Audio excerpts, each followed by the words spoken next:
Welcome to The Explainer. Today we're digging into how a huge experiment, American settlers being invited to build a brand new life in Mexican territory, well, how it all ended not with a handshake, but with cannon fire.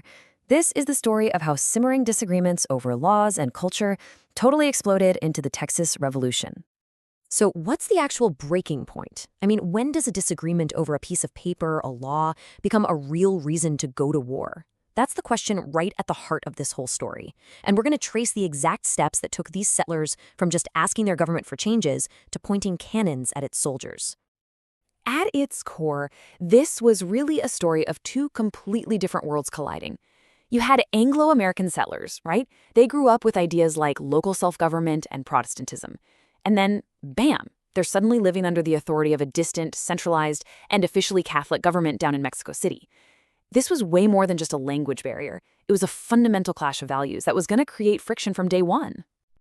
Now, on the surface, the Mexican Constitution of 1824 might have looked kind of familiar to the American settlers. It had a president, a Congress, looked good. But when you look closer, the differences were huge.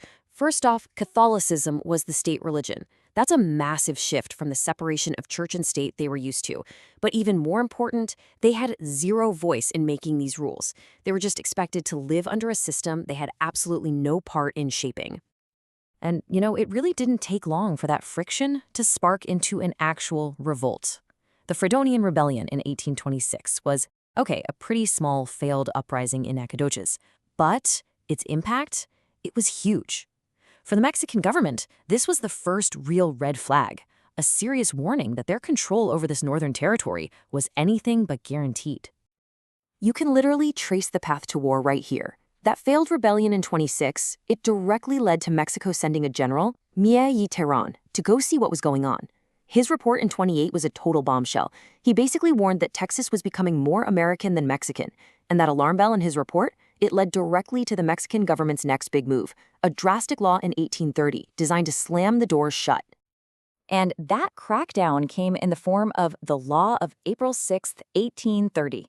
Seriously, if you're looking for the exact point of no return, this is it. This law wasn't a suggestion, it was a command, and it struck right at the very heart of why Anglo settlers had moved to Texas in the first place. This law was like a triple blow to the settlers. Think about it.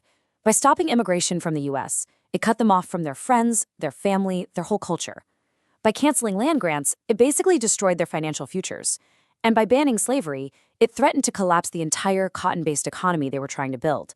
This wasn't just some new regulation. For them, it felt like a total existential threat. The effect of this new law was immediate.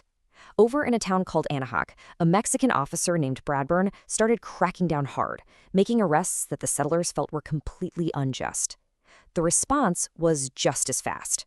A local militia formed, and at a gathering near Turtle Bayou, they put all of their complaints down in writing. But you gotta look closely at what they were actually saying here. This was not a declaration of independence. Not yet. The Turtle Bayou resolutions actually declared loyalty to Mexico. Their problem was with the central government that passed that 1830 law. They pinned all their hopes on this charismatic general, Santa Anna, who they believed would restore the old constitution and, protect their rights.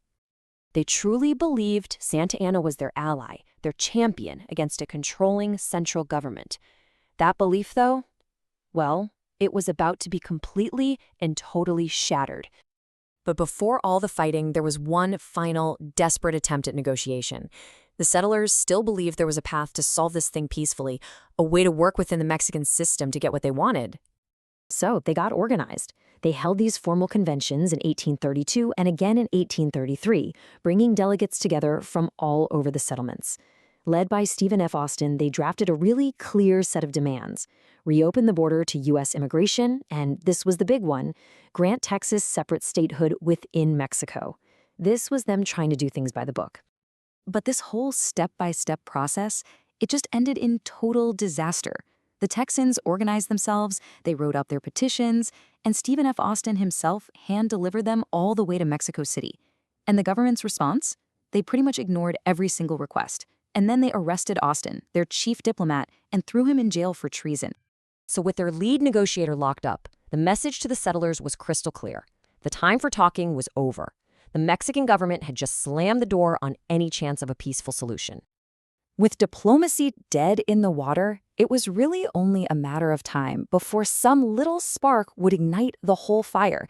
And that spark, funnily enough, came from the small town of Gonzales, over a very, very small cannon.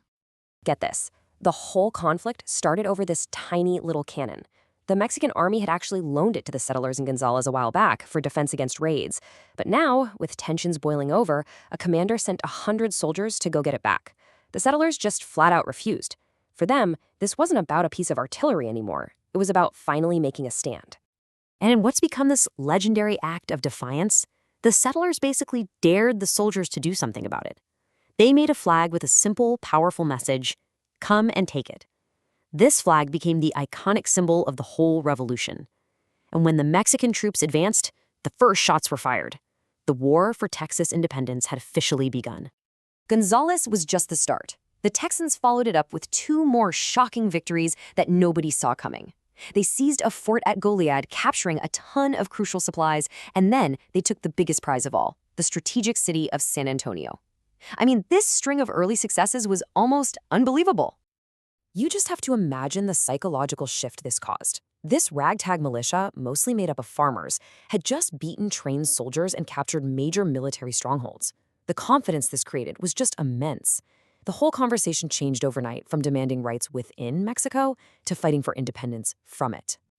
So what does this all boil down to? Really, the events in Texas show us a powerful, timeless lesson.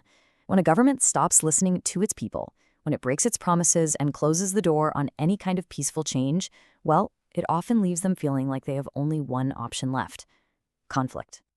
Which leaves us with one final question to think about. What if Mexico had actually granted Texas statehood? What if Stephen F. Austin had returned home a hero instead of a prisoner?